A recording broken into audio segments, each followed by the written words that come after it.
Hey 8th graders, Trent here to tell you a story about my good friend Jack. Jack and I are in 8th grade, same as you. Not too long ago, I introduced Jack to the online multiplayer game Fortnite. You've probably heard of it. I've been playing the game for 2 years already and was more than happy to show Jack the ropes. Turned out Jack loved playing the game with and without me, and it also turned out he spent the majority of his evenings playing Fortnite after he got home from school. Playing Fortnite one night, Jack was deep in a high-stakes match and barely lost at the very end. He had always had a bit of a temper, and upon losing, he slammed his fist down onto his keyboard.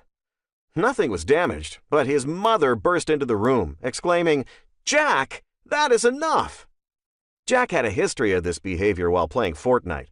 He was very interested in the game, and as a result, often reacted strongly if things didn't fall his way. Jack's mom had grown concerned and tired of his outbursts, and this keyboard-hitting incident was the last straw. Jack's mom pointed out he wasn't mature enough to handle this game and said he needed to take some time to consider his behavior. And with that, she confiscated his keyboard and mouse, leaving Jack to watch in dismay as his computer became unusable. Jack, on the verge of tears, screamed at his mom, "This isn't fair, Mom! You don't get it! You don't even understand the game." He would lose his spot on the squad if he stopped playing now, and he went to bed in despair. Jack told me that a week later, he still didn't have his keyboard and mouse back, and his mother was showing no signs of giving in anytime soon. I was getting on Jack about being away from the game so long, which made Jack feel even worse. Then suddenly, he had an idea. When he woke up the next morning, he sprung into action with the alertness of a boy trying to get away with something. He rubbed his nose red, held his forehead to the heating vent, and held the hottest water he could stand in his mouth for a full minute. Then he raced downstairs, slowing to a feeble walk once he was within his mother's sight. He said, "Mom, I think I'm," pausing with a cough, "I think I'm sick." As he knew she would, Jack's mother ran and grabbed the thermometer, holding it under his tongue until it beeped. She said, "Oh no, it looks like you're running quite a fever. You're not going to school like that. Get back up to your room. I'll bring you some oatmeal and orange juice before I leave for work." Jack was thrilled. His plan worked. He watched out his bedroom window as each of his parents drove off, leaving him home alone. He immediately jumped out of bed and ran to his parents' room. "Not bad, Mom," Jack said to himself as he slid his keyboard and mouse out from their hiding place in his mother's closet. And with that, he was back in the game. Jack had even convinced me to stay homesick too, and the two of us proceeded to have a blast playing all day. That is, until around 5:15 p.m., when Jack lost a crucial match. "Ah!" Jack exclaimed in a rage. He was furious, and without thinking, he put his fist through the wall next to his computer monitor. Jack froze in shock, hardly able to process what he had just done.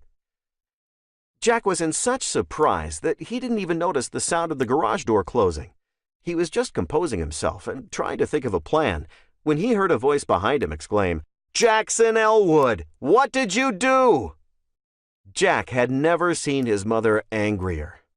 Not only had he punched a hole in the wall, but he had also clearly lied to her about being sick so that he could play a game he was forbidden from playing.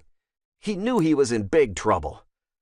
Jack's mom decided that his time without Fortnite needed to be extended significantly and banned him from the game for an entire year. She also made him pay for the damage to the wall, which used up the majority of his birthday money he had received from relatives. While gaming can be an incredibly fun activity to do alone or with friends, it's important to keep it in perspective. No game is worth lying to the people who love you most, or getting so worked up that you damage your or someone else's property.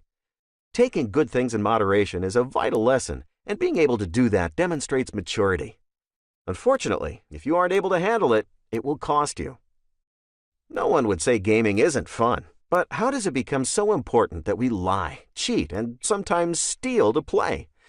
The gaming industry hires behavioral psychologists and specialists that know how to make that part of your brain that gets hooked onto things get hooked when you play games. They can make a kid sitting in a room who has never been noticed on campus be able to create an avatar with an amazing body, become a leader online, and make them feel kind of famous. It almost isn't fair how much they manipulate and trick gamers to never want to leave. Be a good digital citizen and keep balance, and help others around you have balance too.